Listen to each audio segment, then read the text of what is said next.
Greetings, everyone. Welcome to another video, another Keyforge video on this channel. It has been quite some time, but I am super excited for what we've got for you today, tonight, this morning, whatever time it is, wherever you're at. You may notice that there is a giant Final Swindle logo on the screen, and I have a disembodied voice this time. Let me tell you what, there's more. There's two disembodied voices. Joining me today is Karen Brown. How you doing, Karen? Hello. And we are going to be doing a little bit of commentary for an event that just wrapped up. Do you want to kind of clue us into what's happening here, Karen? Sure. So this is the Swindle Team Event Season 2, which had approximately, it was like 26, somewhere between 26 and 28 teams, like something like that. Like we had a wonderful showing. This is this teams of three, right?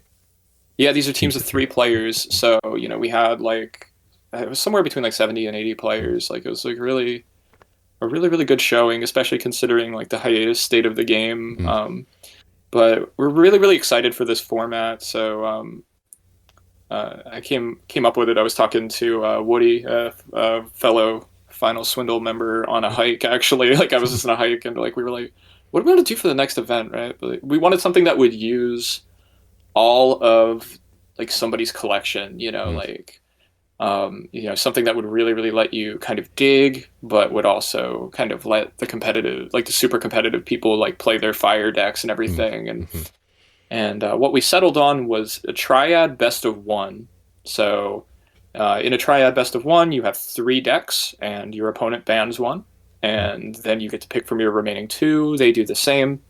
Now, the thing that made this event kind of unique is that the captain was playing without a SAS cap, and then player 2 would be playing with a 75 SAS cap, and then the player 3 would be playing with a 60 SAS cap.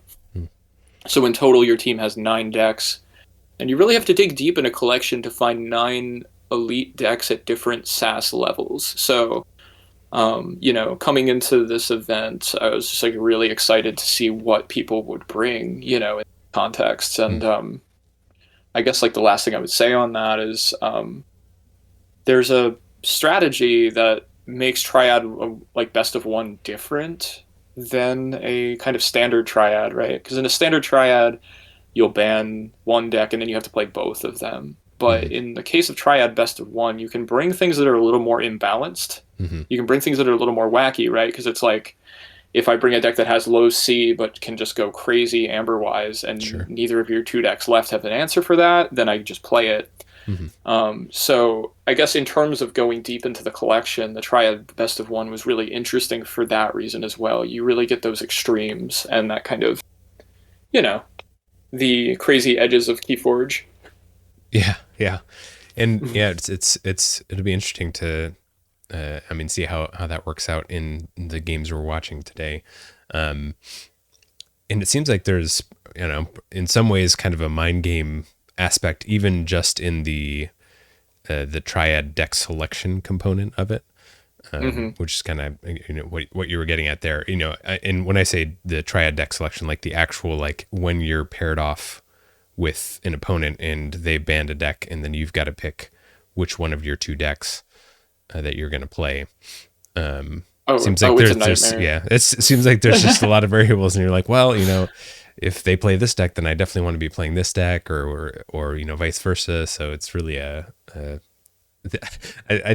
feel like, Karen, that's like, it's like the type of Keyforge that you really enjoy, and like there's a lot of the like maybe theory crafting, or like thinking through these matchups.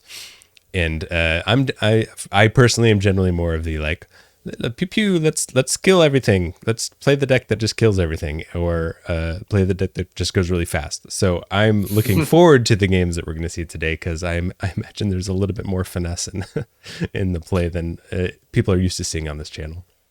Yeah, something that I saw repeatedly. So, like, I also play in these events. I did not make the finals, though. But that would just be rigged, I did pretty. Yeah, totally rigged. Yeah, I had a pretty good event though. But I remember one of the games that I dropped, like one of the games that I lost. and it totally threw me for a loop. So the kind of thing that you're talking about, right? So I was playing the uncapped version, and like I went like 4-2 in the event, right? And I was expecting them to ban one of my decks, Quinn, which is like my like Martian Generosity deck, and like I generally, I generally consider it to be my strongest deck, right?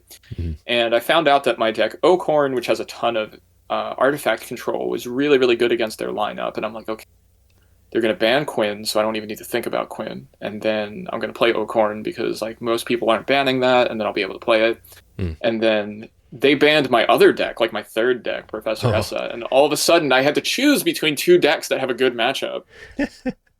And I tell you, that is a special kind of hell, because you're like, you know, when you lose, you're like, oh, I should have just gone with Quinn, but like because you know, like it's like duh, like why didn't I play my like best deck or whatever? But you know, it's like, but that's the one I practiced, so it can really throw you for a loop, even if you're sitting there practicing with your team, and there's a lot of mind games. So it's really, especially you can tell like who practices when you're up against them, because they will ban that deck that might not have looked as good on paper, but tears them up in practice. You know.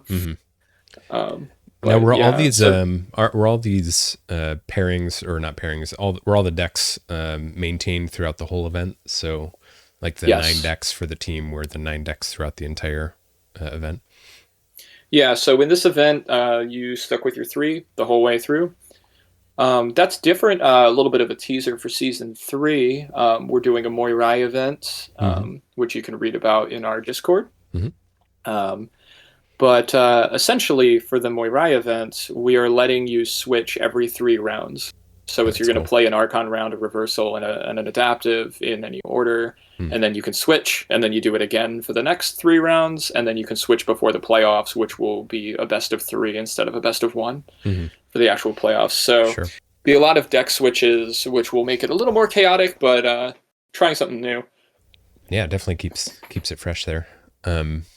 So let's chat about what we have on the docket for today. We've got two teams coming in, and only one team leaving. They both survive, I promise. Yeah, that's true. They're both still living, I suppose. So we've got the SeABRinger Kekoas, which looks like it's Siaka, Disthis, and Ned Mike. It looks like it's a play on ABR, so I'm assuming all 3 of those fine folks are maybe out on the West Coast, versus the Tubular Timehogs UAP, which is Future Self, Medaps, and Anxious Pirate. Now I'm told that we've missed a game. There was the first game of this pairing. Was not recorded. Do you know how that ended up, just so we can set the stage? Sure. So this was the 60 SAS cap game. Anxious Pirate of the Tubular Timehogs took the win over Ned Mike. So we're going to be moving into the uncapped game from that 60 SAS. So SeABRinger Kekoas are playing on their back leg here, fighting for their very Keyforge lives. I should say, one thing that we did not mention about the Kekoas, walking into this game, in the entire event, obviously playoffs included, but they have not lost a match yet. Wow. Yeah, they have been incredibly impressive. So taking that first game is pretty. It put them on their back foot, which is rare. So it was a bit of drama when it was all coming in, getting reported to me. Like, ooh. No small feat. Yeah. A chink in the armor, you say? Yeah. All right. Well, let's, if you don't mind, let's go ahead and take a look at the matchup here. We've got Future Self playing against Siaka. Now, Future Self is going to be piloting a mass mutation deck, and called Becky Axel Gintro Flow. I have it on good authority, Karen, that you like this deck. Do you have anything to tell me about it? Yeah, so the good authority was me talking prior to the recording, going, oh my god, he was playing Becky? Like, Becky is one of my favorite decks in the entire game of Keyforge. Like, I really, really mean that, so, you know. If you are watching Future Self, just know that there's like some real admiration for that deck. One, you get the Daughter Maverick in a great deck, which is in a deck that already has an amazing logo. So we're looking at triple Cronus, which means that you're going to be sitting there with 9 draw enhancements, all almost like a ton of them landed in logos. If you see that whole logos is just blue. Now those Chronos will give you the archives right away, like pretty much when you're playing other logos cards, which is going to let you archive your entire shadows, which you can then do a massive one last job at will. Oh yeah.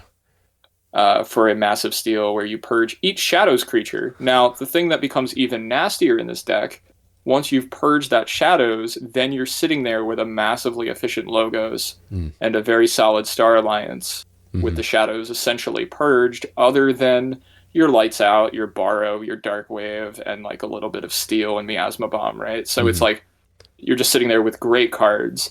So it's a deck that kind of like eats itself in order to become an even better deck that is already starting at 23 speed, only gets faster. What an absolute monster. With, by the way, 18 creatures, so it applies to board pressure too. Yeah. It's not something you can just, that just ignores the board, and playing against decks that just ignore the board are probably gonna have a hard time as well. It looks and like we can also just the last thing on that.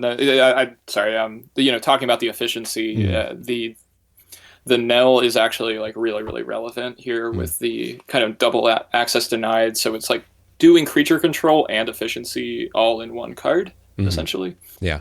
Really, really cool stuff. Well, I was just thinking to myself as I saw that Nell, like this, think what this deck needed was a little bit more speed. And a different house, just another way to draw lots of cards. So I'm glad that, the Keyforge architects deemed that Becky should have both, have it all, have it from both sides. So we played against the Timehogs. We didn't play against Kekoas, but we played Timehogs, and I banned Becky within like 2 seconds of seeing the triad list. that was my ban. Yeah. All right, and that is certainly a stunning review of a stellar deck here. But I'm looking across the board here at NY Moore Ninja del Diego, which is going to be piloted by Siaka, and this certainly doesn't look like a slouch either. I'm just going to call out straight off the bat. I know everyone else is looking at Mars, but there's a Merkins in this deck.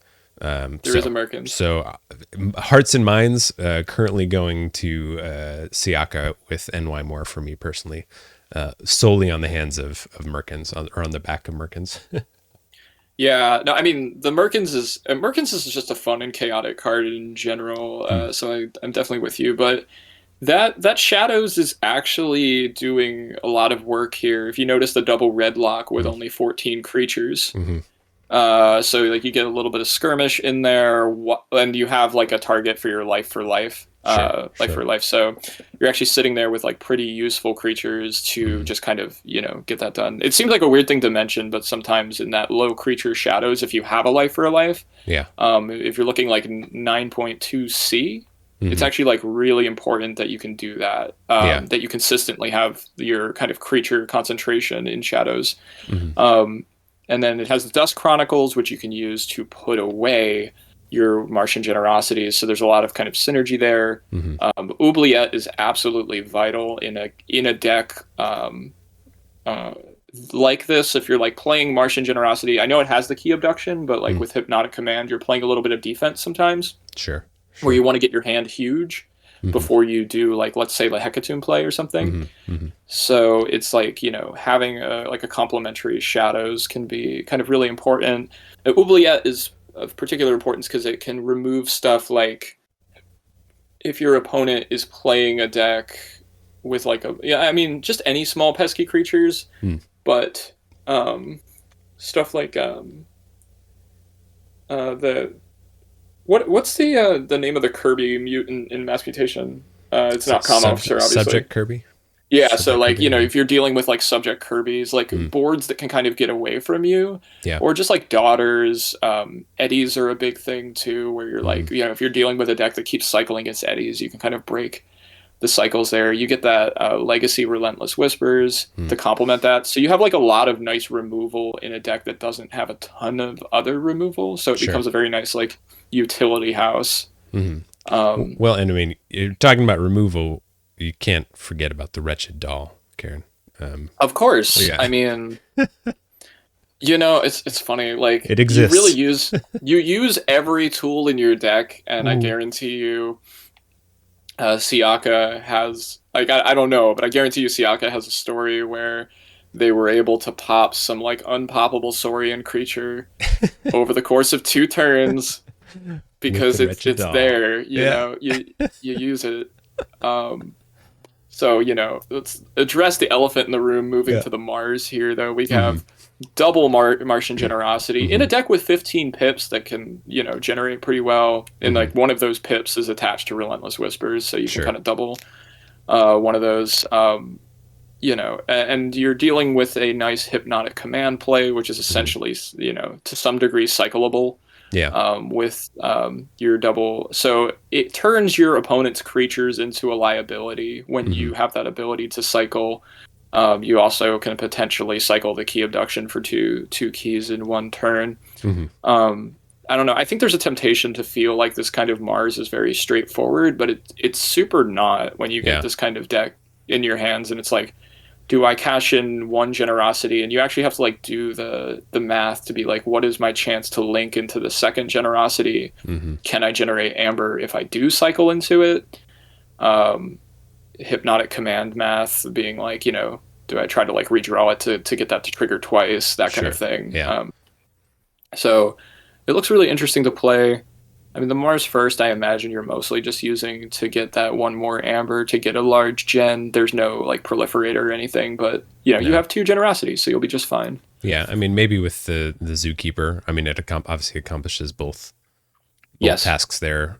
You get the Ember from the Mars first and the Reap, but you also get a little bit more creature control, which, as you're mentioning, you take what you can get. Not that Uxlix is bad control or removal. It's quite good, but Yeah. you know, you just got to kind of use it when you can and when you have it. Right. And But you'll note that like I mean a commonality that's happening like with the Oubliette and with the Mars, it's like you have multiple ways of permanently removing creatures from the game mhm, in a deck with low C. And yeah, that's like really like that comes up huge, mhm, especially when you have these large hands. mhm, And you know, like Oubliette once in a normal deck is not that big of a deal, but in a deck that has this large hands, you might see multiple Oubliettes yeah, happening, yeah, and that just becomes basically like Infernus level good at a mhm, certain point. mhm, Um, anyway, and then you know, wrapping up this one, moving to the Dis here, you have the massive Hecatomb play, which is going to be boosted via your generosity. You know, having that large hand to you don't have a ton of creatures here, but you have 4, and then you get a pip on the Hecatomb. So we're talking, you know, a 5 amber swing. mhm, You have Library of the Damned, which is gonna, you know, work to make your deck just like a little bit more efficient to put away mhm, those Mars pieces for the big kind of play. Life Word is always an extremely valuable card, and just a bit of amber control. mhm, Like, you know, in some ways it's not doing anything, you know, insane, but in other ways it's extremely complementary to this Mars game plan. So sure, like that's mostly what I'm trying to get at here is like, you know, the Mars is that big flashy thing, but you really have that utility removal in shadows. You've got big plays in Dis and the disruption with the life word. And then you do have Pandemonium if you need it for kind of emergency amber mhm, control. So yeah, I mean, like you said in the beginning here, it's an extremely impressive Genka. mhm. I would have been very happy to pull it. Let me put it that way. I don't know many who wouldn't have been happy. So, Yeah, no, all right. Well, I suppose there's the only things left to do is hop into this match. You good yeah, with let's do that? it. Let's do it. Let's do it. All right. The players have loaded in, shuffling their decks. Looks like Future Self has the honors of going first. See what oh, it's a Logos call, and the unsuspecting Munchling comes down to the board. No drop hips on that. We'll see how Siaka can respond.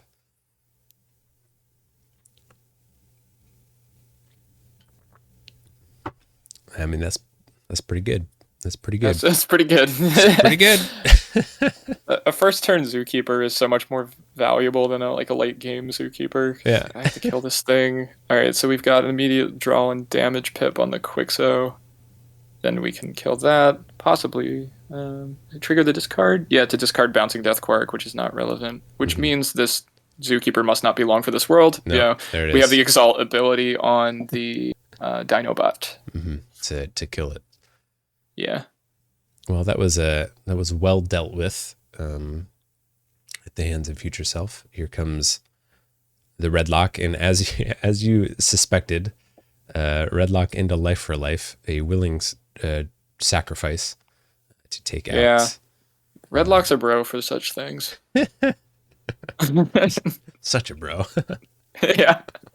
And Yancey Gang on the board too. You know, I always mix Yancey Gang up in the fighting one, but Yancey Gang is great. It's a great card. Yeah. Lights out with a Rizzo. Rizzo is one of my favorite mass mutation cards. Yeah. Well, it's like a big threat, but it's fair. Well, especially in the scope of like a mass mutation matchup where you have damage pips flying around, it's pretty fair. But yeah, I do like the trade off of the losing elusive after the steal, and I feel like thematically it's just kind of cool. It's like, oh, you stole something and now everyone saw you or whatever, so your cover's blown. And the art with the double mask to kind of reinforce that. It's just like, I don't know. We'll get back to the actual like gameplay in a minute, I suppose. But just like thematically, like you said, like that card is just where it's at, and like it's really something that Keyforge does more effectively than any other card game I've played. Every once in a while, I just realize I need to actually look at the art to the cards. I should do that more. They are beautiful. Some of my favorite games are just like playing in the cafe with my friends and just like really like hands on with a bad deck, but you just just really really looking at like what's going on in stealth mode.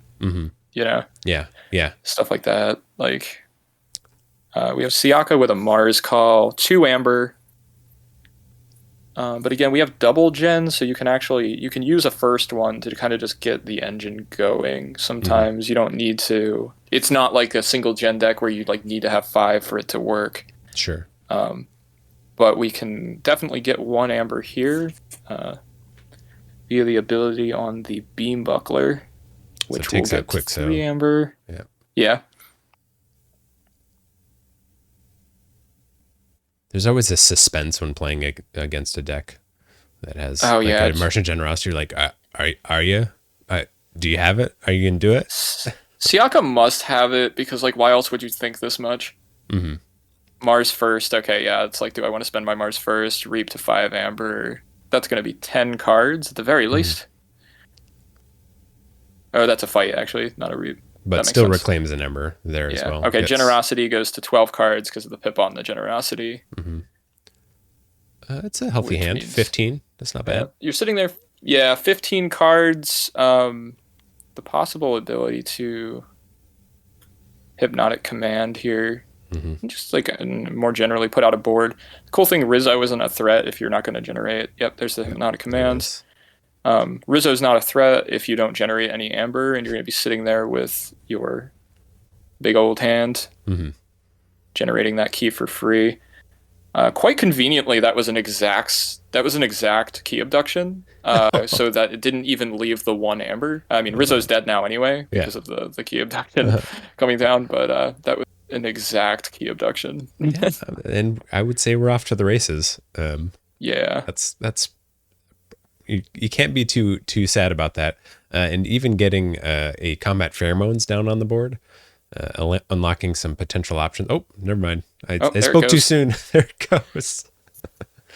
So the one thing I will say matchup specific here, which is so fascinating about like what happens in Triad Best of One, is like I said, like Becky feels like this insurmountable deck sometimes, but Agenka is such a great answer to what it's trying to do because you can capitalize, your Amber totals into card advantage on your end and prevent that like massive steal from being an incredibly damaging thing to you. We've got a Merkins plays Lethologica for double Amber Pips. Oh, that is dear. painful. What the amazing thing, that's going to cycle the deck because there's no Logos. Yeah, there it goes.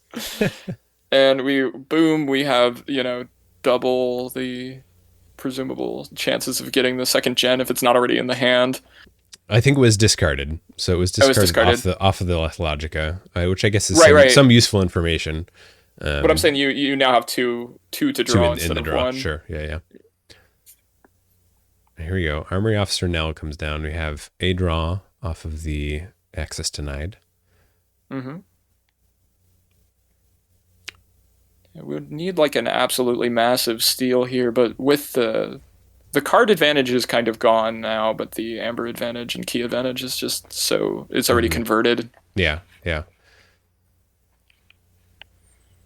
it only turns 6. That's just such an explosive gen play. There's almost nothing you can do when somebody takes off like that. Well, yeah, because it's often, obviously that was a huge Mars turn generally, but often with any deck that can draw an obscene amount of cards, it's not necessarily always that single turn that's the worst part. It's the fact that they now have 12 cards in their hand and none of them are Mars. Right. It's the 2 subsequent turns calling non-Mars houses that you're like, yeah, this is gonna hurt. That's such a good point. Like, we're talking about that in like ABR this week. That was a hecatomb to check at 7. How it's like, like when to hit a punctuated equilibrium against an LA deck is like after they pull their LA turn. Yeah. Sometimes not trying to fish out that LA, but like when they have a massive hand that's only 2 houses, then there's your punctuated. And hope you can still deal with whatever they just threw out on the board, I suppose. But right, yeah. One thing at a time. I suppose there are very few ways that you could deal with a hand like that, by which I mean basically punctuated equilibrium can deal with that outside of some massive amount of discard otherwise. The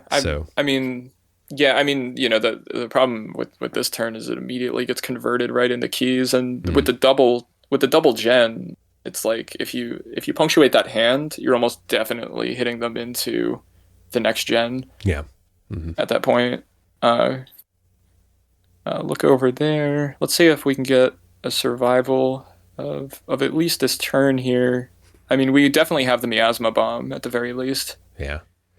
But ideally, you don't use it yet. Try and pull off check for at least one turn. Try and generate some Ember. Maybe if the purge play could maybe get, if they have the one last job. Hey, we really have not seen any of the logos that Future Self probably wants to see.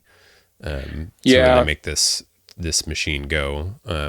We had just some very brief logos calls at the beginning of the game, which, it's not that they weren't effective, but it's not the triple Cronus nonsense that really I think fuels the machine. You're correct. Yeah. No, I totally hear what you're saying, because it's like we had a lot of Shadows creatures coming kind of early. Yeah. Like where it's just like, tossing these out, and you're right, like you kind of want those archived. But I gotta say, when you're trying to just react to such large turns, decks that like want to set up, you're just kind of get blown out of the water sometimes, when they hit a big turn like that so early. I'd like to clarify that the Wretched Doll just killed Armory Officer Nell, so I told you. I'll just put my foot in my mouth. I don't know if that's the part where we recorded. Did we? Yeah, we did record that part. We did record that part. Like it is technically removal. Like, so we've got Shrek come down with another check at 7. Future Self would have had to have drawn Amber Control. Because there comes the one last job, so that will survive at least one more turn. Got to be running out of options though here. So that Siaka can use Gen to cheat the landscape. Like, there's no way that doesn't happen. Yeah. Oh, it's a Shadows Call. Yeah. You really. There's the Relentless Whispers, Oubliette. Yeah, see, it's so. Like, I know that wasn't like an incredibly boosted hand or something, but it's so oppressive when you also have the threat of just making your hand huge. Just purge. Yeah, you know? Yeah. I mean, Oubliette just in general is a card that has gotten a lot more useful. Like there's a lot more targets. Not that there weren't targets before, but for whatever reason, it just didn't seem quite as great.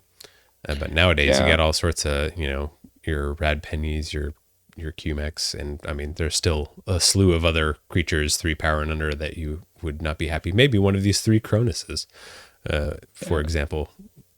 So that is the game for Siaka there. But yeah, I think that you're like, just to kind of go on your point, like, first of all, this is the first turn that was desired, right? Like, the stuff was buried. If this turn fires, then you archive your entire hand and then they have to kill it. And I think, to second your point about the Oubliette, like, I really think about Mass Mutation as a entire set full of witches.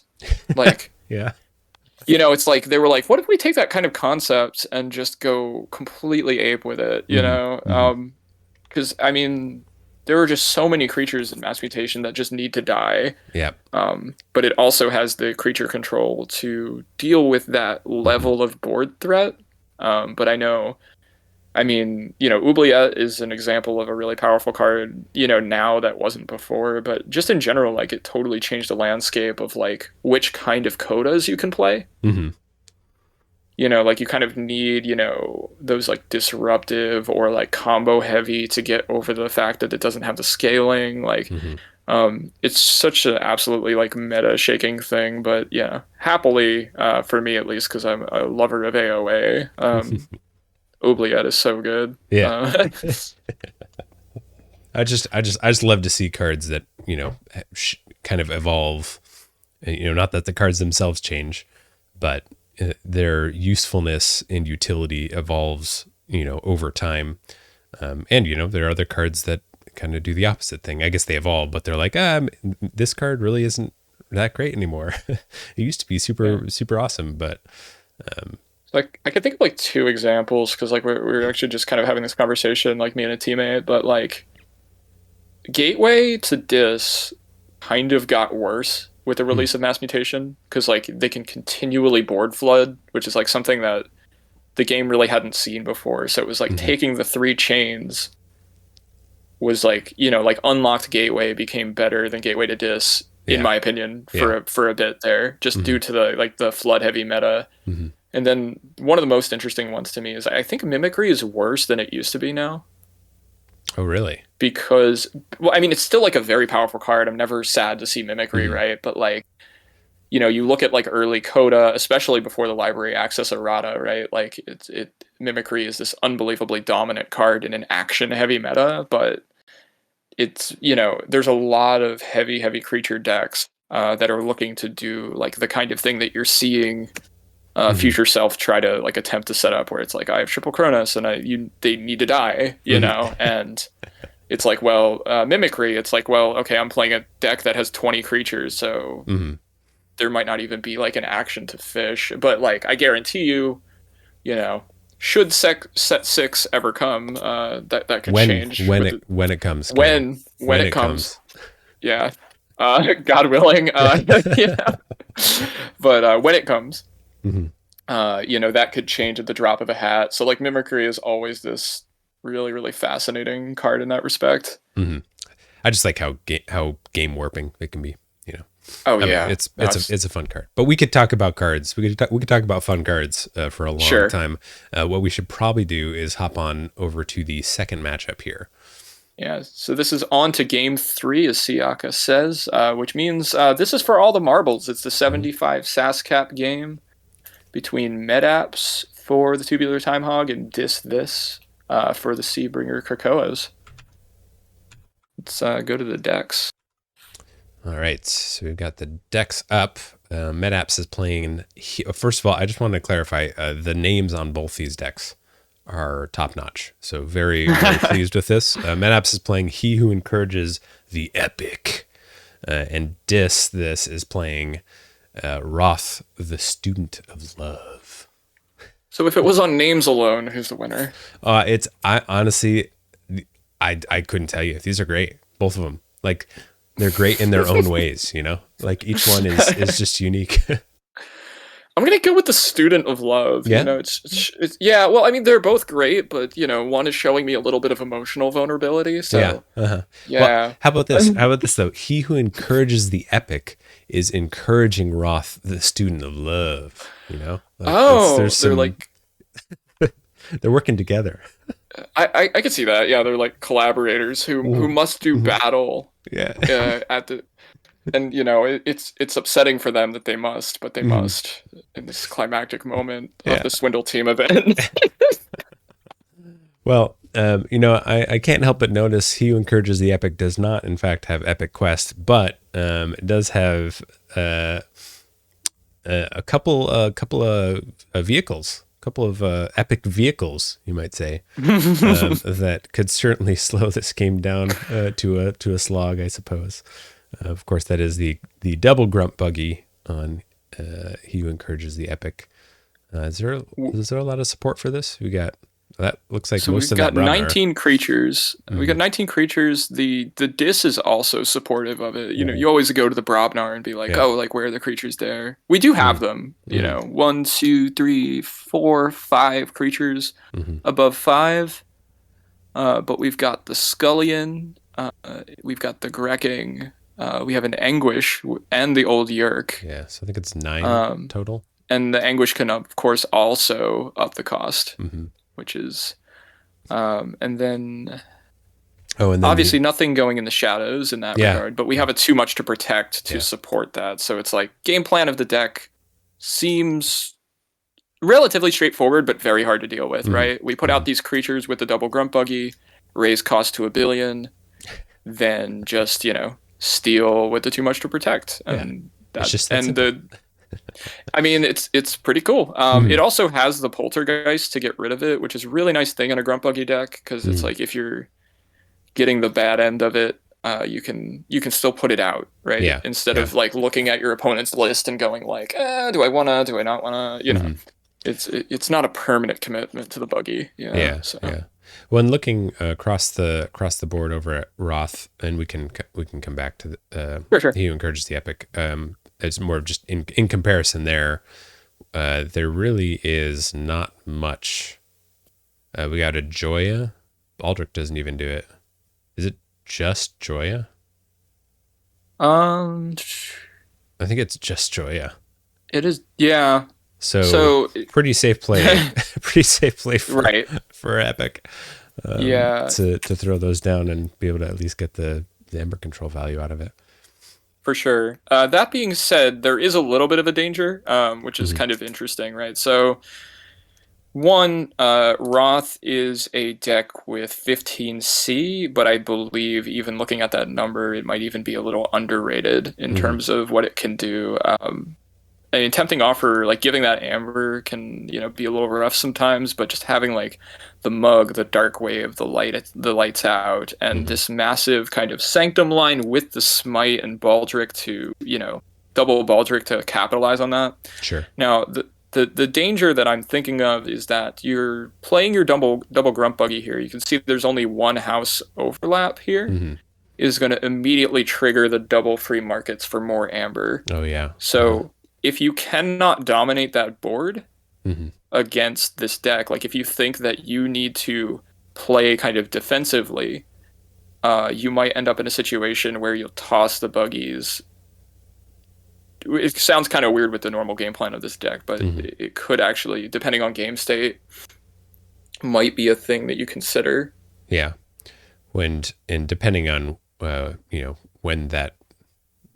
if you want to get that value out of the too much to protect, I mean, I guess the free markets could potentially be a liability because of the game plan, right? Of He Who Encourages the Epic, but again, it just there's a lot riding on one card, especially when you're talking about a card two of a card that can net you 5 ember, depending on the situation. Right. So yeah, there's a lot riding on that, but the thing I'll say is like card order is going to matter a lot more for, the AoA here, right? Because it's like, when you're playing those grunt buggies, like it seems pretty obvious as an early turn play, but you won't be able to maybe play them against, when the Sanctum board starts doing its thing. It might not be, you might just be, playing even more into it. Sure.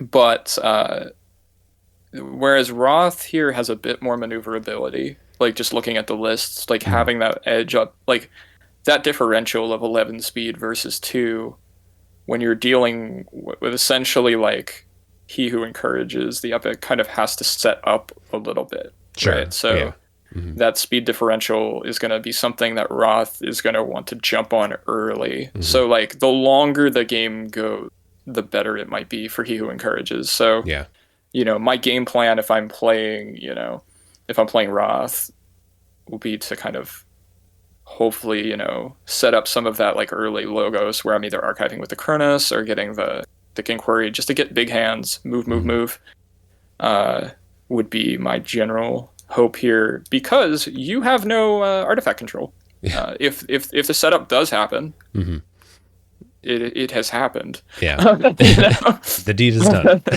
Yes, exactly. Well, it'll be interesting to see how this pairing goes down. Certainly seems like it could undoubtedly go either way. Both of these are pretty sweet decks. Last thing I will say is just on Roth is I was talking about how that C is underrated. We have 8 damage enhancements here, which is really something that sometimes doesn't read on a list as being as crazy as it is, but 8 damage enhancements spread out over that Logos. Feels like that Logos is very blue. Yeah, that Logos is going to be moving fast and spitting fire. It's like there's damages just all over the place. Jeez, so that really changes the character of a deck. And then we have that nice master plan there. So like you said, we'll see how this goes, but very exciting. True that. Let's get into it. All right, looks like we're gonna hop on into this. Looks like Disthis, piloting, of course, Roth, the student of love. It's gonna be taking the first player spot. Sick Lego. Lego. Lego. My thoughts exactly. And opening with a library card, I would. That's rude. Maybe Medaps might, not want to Lego right now. Just seeing that first turn. But that being said, Medaps is sitting there with a Poltergeist, so you better use that thing. Yeah, got to get on it quick. Interesting. We do see Disthis come through with a Sanctum follow-up, and we get a free markets for, looks like, is it 2? Yeah, 2. Yeah. And then a Burning Glare and General Salvador down on the board. Quick follow-up as well here. And then the library card. Yeah, it's like you got to use it because you just can't. What was it say? I mean, you got to use it or lose it. You're safe for one more turn because the chance of them having more discards, but you got to use it pretty quick. Standardized testing. Oh, that wipes out that dis. Yeah, that's nice. Causal Loop. Causal Loop in a library card deck seems really interesting. And that looks like that's it. But protects the library card from getting pilfered there.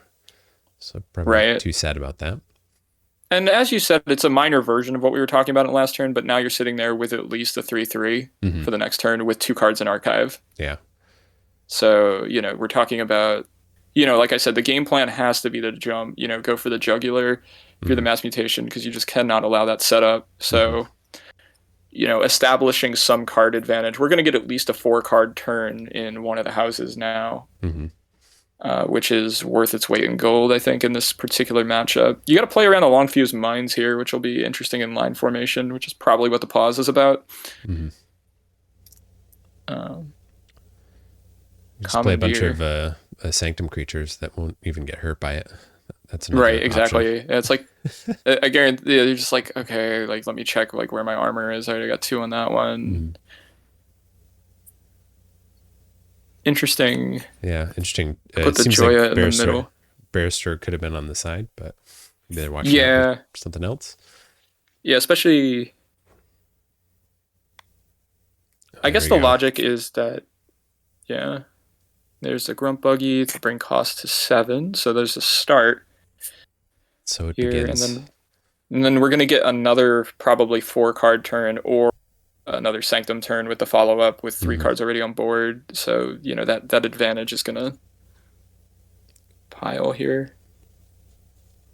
And you're right there. Got the follow up Sanctum. Can go ahead and fight the Ganger Chieftain off the Yeah, board. Fights with the just Squire keep the Alice. board right.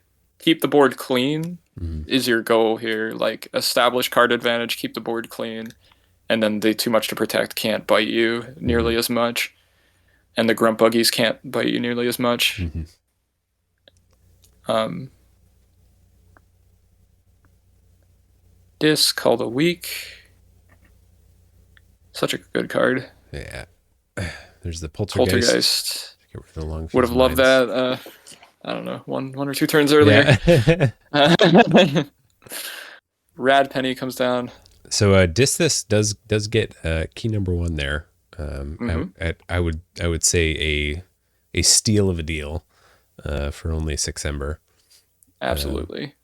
If you're facing off against a double grunt buggy deck and you forge a key for a 6, you're probably pretty happy. Beautiful. One thing to note here, we do have Shadow of Dis, which means if that Rad Penny dies, it won't cycle. So they have to be careful about exactly the way they take this turn. Mm-hmm. Especially that's one of those things that can just kind of go unnoticed.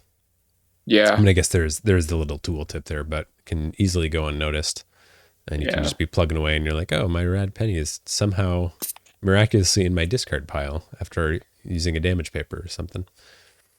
Yeah, and you'd think like, like, oh, at this level of the play, this is the finals, like, oh, they'll definitely see it, but like the truth is it's like the pressure of these games makes you make some mistakes you might not make, Mm-hmm. So in this case it looks like that's not happening. We're getting just 3 reaps with the lights out, which is another turn to press check with an empty board fast is, it's really, really well executed game plan against this matchup. Do you think there's some consideration here going into, do I reap with 3? Right. Yeah. It's like, for me, I'm not terrified of the too much to protect. They did kill a Rad Penny. See? Yeah. There it goes. So yeah. Yeah. I mean, that'll happen. For me, I would have reaped that out because now you give them the opportunity to set up board. I don't really care about 3 stolen potentially. When there's still 14 in the draw pile, I'd rather really like risk it for the second key. But the more cautious approach also has its virtues. But you must maybe something is under that master plan to take care of a potential Brobnar line, which would make that move make a good amount of sense. We're seeing some fighting here to just kind of lower cost again, and then maybe something. I really do wonder what's under that master plan. Not that it needs to be used right now, but that'll be the turn. Cost 8. Yeah, I mean, I would have rather seen the press, like just check it like 9 or whatever, and then if you get too much protected, whatever. Yeah. But they're not going to be able to raise. Well, and then it's gone, right? That's the biggest thing. Once it's gone, then free market's away. Like just do whatever, and like it's almost like you'd be happy to see it this early with the lead. Yeah. Like we got a Shadow's turn coming down from Medaps. Knuckles hitting the board. Night Forge and something getting archived off of Hidden Stash. But it is a hidden stash, so we do not know. Yeah, we could never know. Maybe we'll find out someday. just like the elusive master plan. What do you think it was? Yeah, reply in the comments below. That looks like Barrister Joya actually getting taken off the board. Smash that like button. We have a bring low, which is just absolutely massive here. Mm-hmm. Mm-hmm. Uh, And lucky lucky dice. dice. Yeah. Oh, that's dirty. That I like that. Mm-hmm. Just protect that four ember And we on the get the Mesa Sask. courtesy. Yeah, we get the courtesy dice in the Mm-hmm. chat, which is I really appreciate that in like kind of top level play.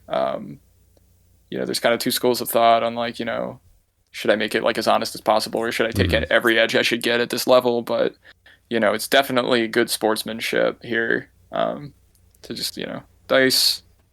Yeah. You'd hate to Although, see a turn wasted on a fight that yeah. is irrelevant. Um, Like, I mean, I think my only complaint is that Disthis did not say something to the effect of, "You thought my name was Disthis, but instead it's Dice this." I think there could have been some type of dad joke that could have happened here, and I would have been all about it. But yeah, in I lieu of mean, that, as you were saying, it is good sportsman. It's very sporting behavior, and I appreciate it. yeah. I now am also lamenting the loss of a dad joke opportunity, though. So Yeah. you've really ruined the moment for Yeah. me. Like, It was this beautiful sportsmanship, just this beautiful thing, but now it's gone. and yeah, Wait, how many we have Ember second Imps are in key this from deck? Sheesh. second key from Disthis. That kind of strategy of attacking early here is seeming to pay off. Mm-hmm. Definitely a lot of Now, momentum going for just this, even if the board state doesn't currently reflect that. But there's. yeah, the early gambit on the library card, was really bright. Okay, Mm-hmm. EP to cut that in half, oof, brutal. Mm-hmm. EP under the master plan, but yeah, I think that early gambit to get two big, kind of like 4 card turns already piled up. You just can't top that against a 2-speed deck. Yeah, yeah. Pretty solid Logos turn happening here with that Effervescent, as you mentioned. Quixo coming down. Cronus. Professor Tirado, pretty safe play in this matchup. Yeah, I would no reckon. mutants. Although I don't think Disthis had a huge. I think it was like 5 mutants or something. So I mean, obviously, being able to draw on any reap is nice. So you'll take 5, but it's not like central to the function of the deck. Right. Oh, this would be nice. But we do have 2. Well, hypothetically, if they had lived, you have 2 draws in the Logos. Mm-hmm. So right there. But so we got a relentless 1-2 assault punch to do a little bit of damage there. Check at 8 though. That's a pretty good recovery. Mm-hmm. All things considered, because now you're threatening to get double value off of the buggy. You haven't played your too much to protect yet, but the draw pile is at 4. Mm-hmm. So you almost definitely have it with the ability to raise some costs. So it's late to get grip, but maybe some degree of control style grip can happen now. Mm-hmm. And we're at turn 11, so Yeah. you have to push here. Like, Mm-hmm. you have to get yourself to check to kind of prevent that from happening. You see the Neurosiphon come in, actually get the steal. Yeah.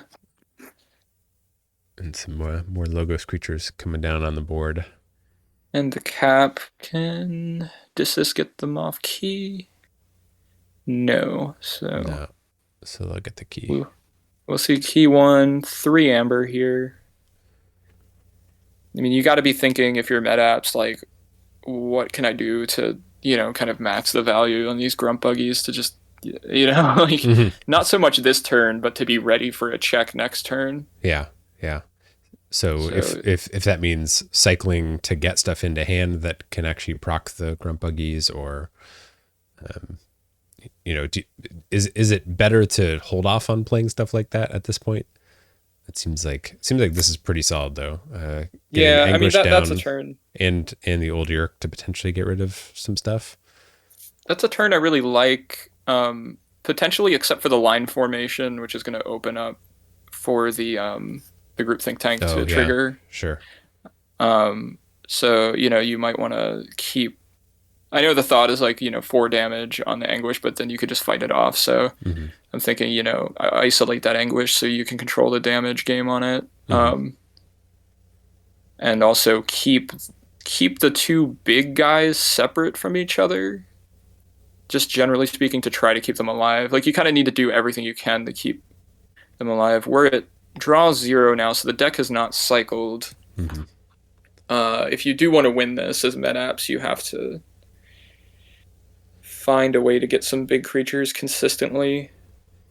You can consistently have access to them. So the cycle is going to be huge here, but I mean that was the fastest turn that you could take without losing your too much to protect. Yeah, sure. And was there a Ronnie? There's a Ronnie too. Not that it necessarily matters. Right. With the Grumpiggies down, but yeah, you've got your like Amber Control. The Ronnie hasn't been played yet. I don't think so. I could be wrong though. Yeah, so there's that board clear that I was talking about. It might have been maybe not like preventable, but I think more things would have had to have happened. That being said, that's no Amber generated, so it's kind of a even result there. Mm-hmm. So Shadow's Call is okay. So but we will cycle deck. We like play the Shadows stuff. Yeah, we've seen one free markets, so we got to. I think we're still waiting on another free markets too, which I guess at this point is what, 3. Yeah, so we're.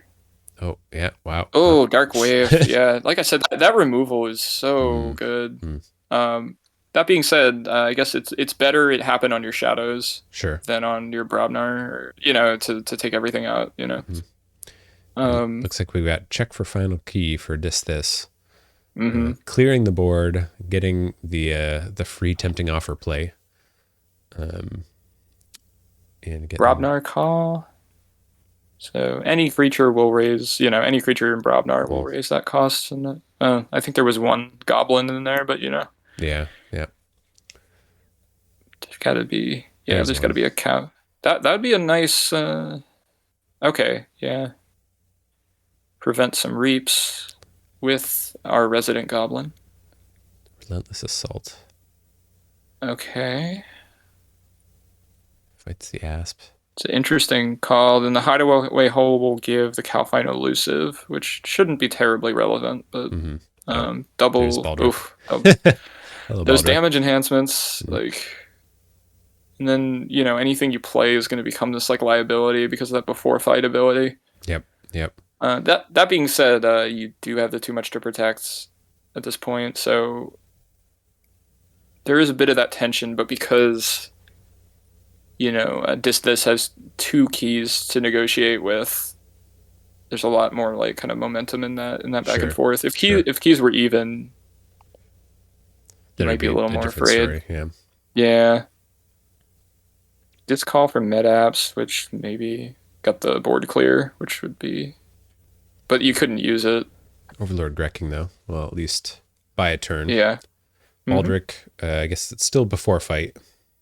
Poltergeist for the lucky dice, which is very nice to get, no damage dealt on your big dude for a turn, which will keep your, you see the discard on the Unlock Gateway because you can't play it because you got to discards Old Yerk, which means all of the cards in hand must be vital. Because otherwise you'd play that with your, but you must only have your kind of vital Amber Control left in Shadows. But you've got an undamageable Grecking, which means you're in pretty good position to get key number 2, right? I get, I suppose, because this can't really, they've got to know that you got the TMTP sitting there, and they can't kill the Overlord Grecking, so it's kind of almost like a nothing turn here. I think if I recall though, that deck had double tempting offer or something like that. Yeah, we have seen one. We have seen one, but we might just see it lifted. Might see it. Sanctum Call. I mean, you could just push here. and then just like, okay, I don't care about you too much to protect, and then just like push a second time.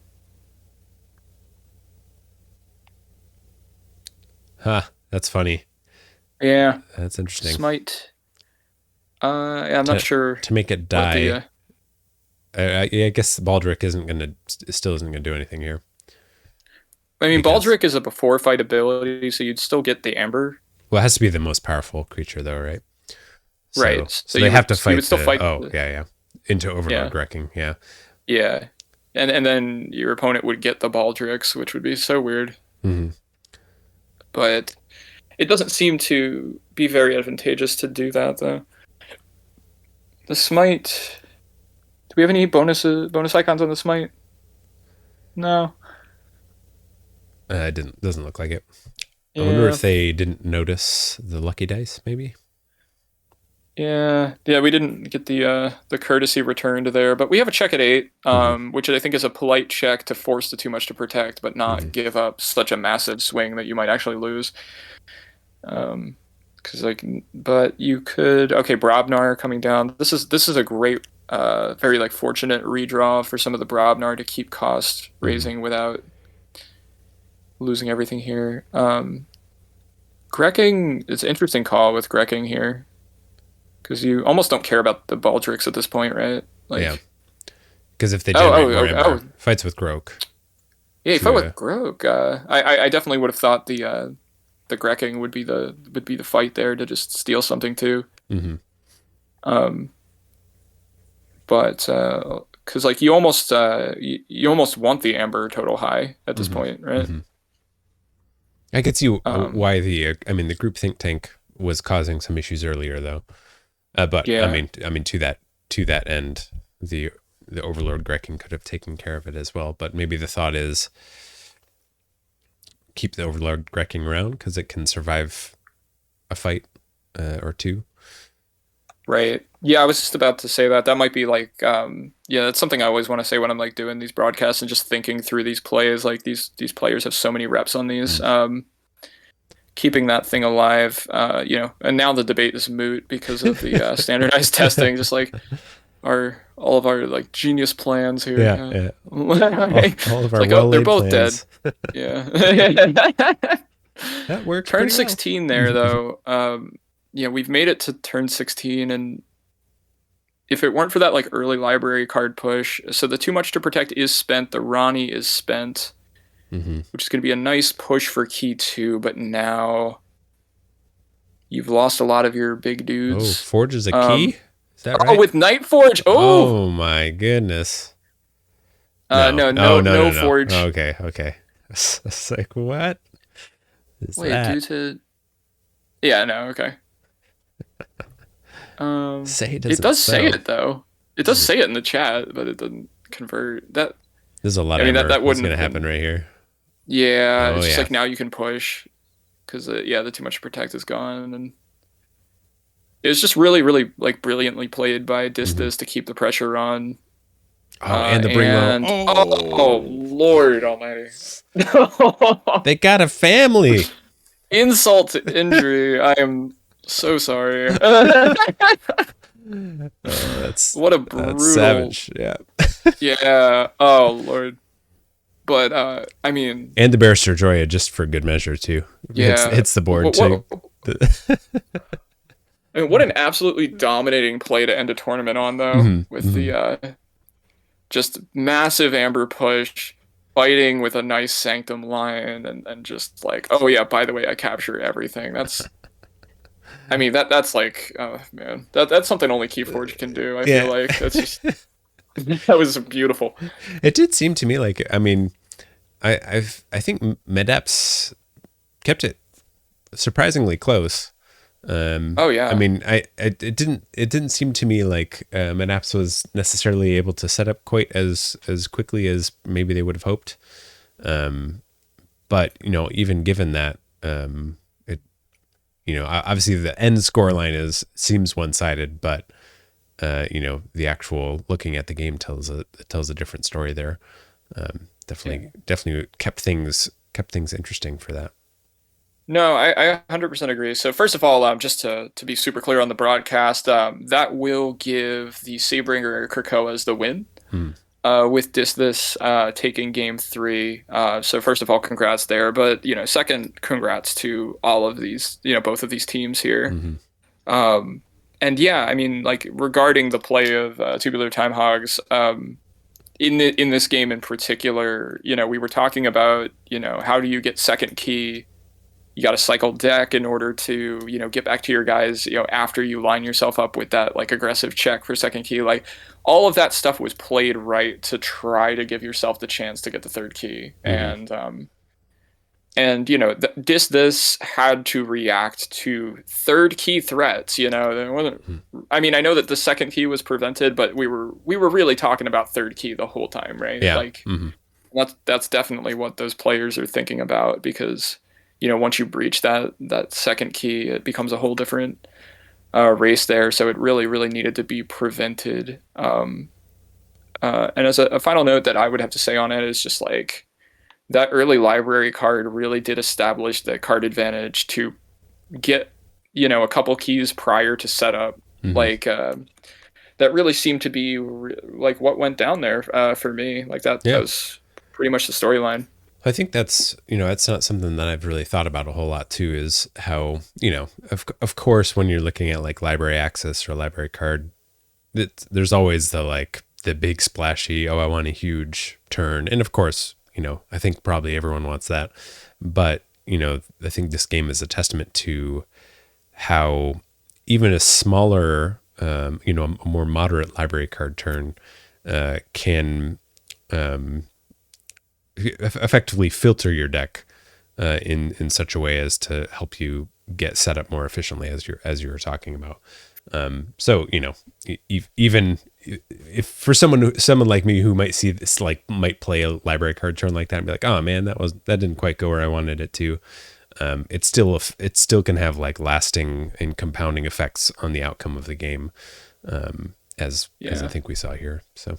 Yeah, and hats off for this for like recognizing that, like knowing like my advantage is my speed, right? Mm-hmm. So Mm-hmm. like any kind of initial speed that I can get, because like you could have, I don't know, you could have done some other stuff or like waited for a bigger turn to happen, right? But it's Mm-hmm. like, no, I'm already faster. So if I can get even a little boost, Yeah. I'm always going to be faster, Mm-hmm. right? Mm-hmm. So it's a very situational play, in addition to dodging the poltergeist. But I Sure. think even Sure. more so than that, just kind of getting that initial boost is really, really cool. And again, congrats to the Yeah. SeABRinger Kekoas, completely undefeated. I mean, obviously, they're, as a team, Mm-hmm. they went 6-0 in the rounds, and then won 4 rounds in the playoffs. So that is 10 rounds of play Mm-hmm.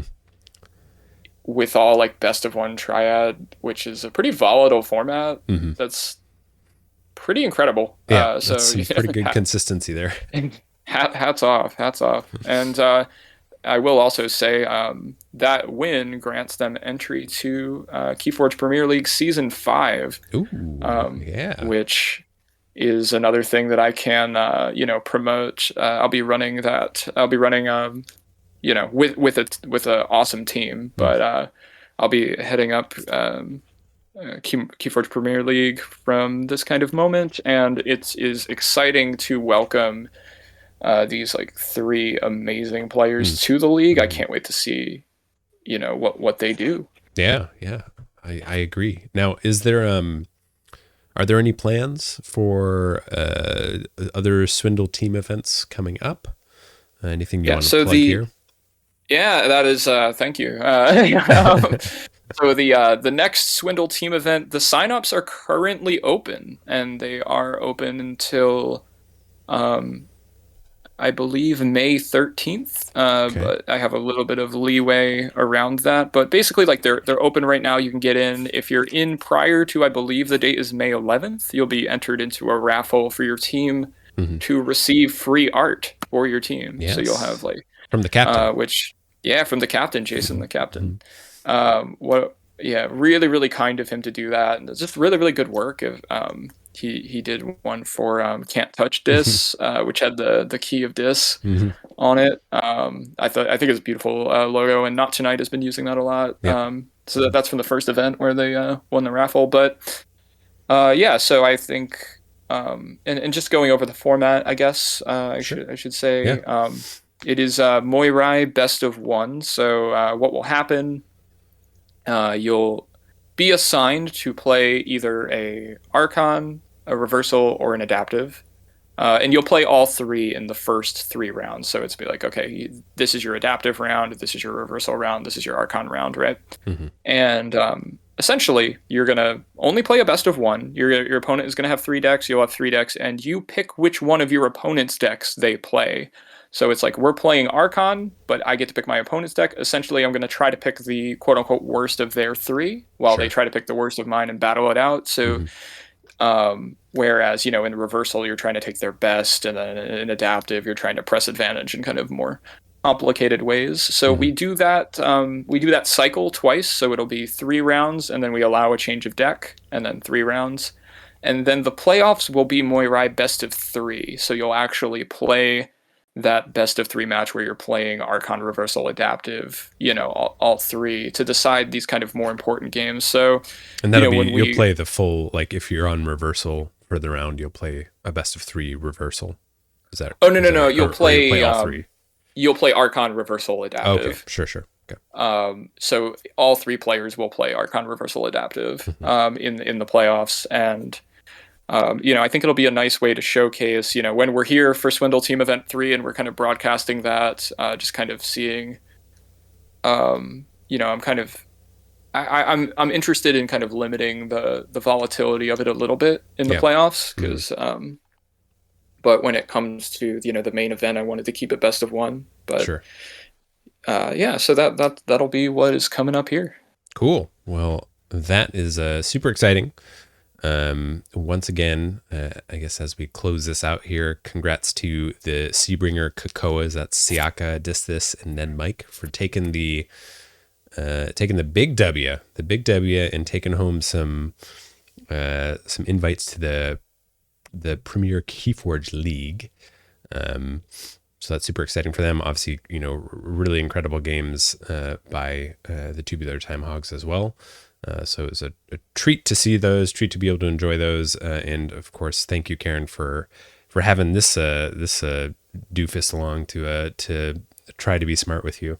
But it always is a pleasure getting to chat with you and just hear the incredible insight that you have into the game itself. But I would be remiss to not also just thank you for the incredible work that you do for the community, through the various Swindle events, Swindle tournaments, Swindle team tournaments, and now the Keyforge Premier League. So yeah, thanks for having me, and thanks to the viewers. Thanks for hanging out and watching these cool games.